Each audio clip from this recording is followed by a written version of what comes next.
দেশে এবং প্রবাসে যারা রয়েছেন তাদের সবাইকে পবিত্র ঈদ উল আজহা শুভেচ্ছা, ঈদ মোবারক। আমরা আগামী 7 তারিখ পবিত্র ঈদ উল আজহা উদযাপন করতে যাচ্ছি। আমরা সকলে প্রত্যাশা করি আমরা সকলে মিলে যথাযথ ধর্মীয় ভাব গাম্ভীর্যের মাধ্যমে আমরা পবিত্র ঈদ উল আজহা উদযাপন করব। আপনারা জানেন যে ঈদ উল আজহা উপলক্ষে আমাদের শ্রীমঙ্গলের 5টি স্থায়ী পশুর হাটে পশু ক্রয় বিক্রয় চলছে।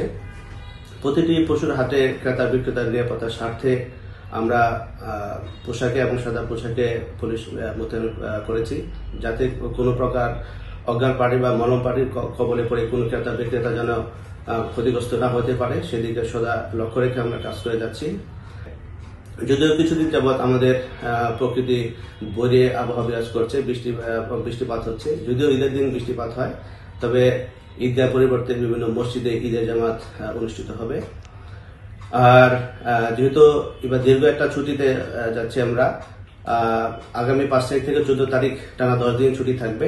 সেই ছুটিতে আমাদের পর্যটন শহর শ্রীমঙ্গলে বিপুল পরিমাণ পর্যটক আসার সম্ভাবনা আছে। আমরা ইতিমধ্যে বিভিন্ন পত্রপত্রিকা দেখেছেন যে শ্রীমঙ্গলের শতাধিক রিসোর্ট এবং হোটেল ইতিমধ্যে বুকিং সম্পূর্ণ হয়ে গেছে।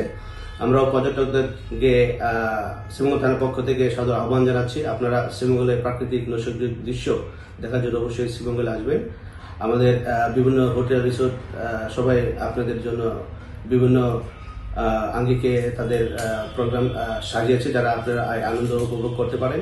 এই দীর্ঘ ছুটিতে যারা এখানে চাকরিজীবী রয়েছেন, ব্যবসায়ী রয়েছেন, যারা বিভিন্ন দূর দূরান্ত থেকে এখানে ব্যবসা করতে আসছেন, তারাও ছুটিতে তাদের নিজস্ব গ্রামের বাড়িতে যাচ্ছেন।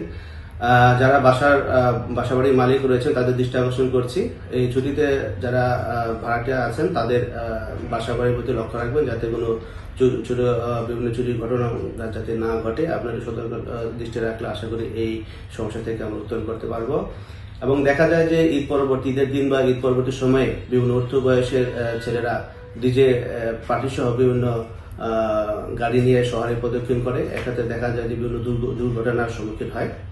তো আমি তাদেরকে অনুরোধ করবো এই ধরনের ডিজে পার্টি বা কোনো ধরনের গাড়ি নিয়ে যেন শ্রীমঙ্গলে আপনারা না আসেন। যদি আসেন তাহলে আমরা আইনগত ব্যবস্থা নেব। তো আমরা সবাই মিলে চাই যে আগামী দিনগুলো সুন্দর হোক এবং পবিত্র ঈদ উল আজহা আমরা সবাই মিলে আনন্দে উদযাপন করি, এই প্রত্যাশা রাখছি। সবাইকে ঈদ মোবারক, ঈদের শুভেচ্ছা।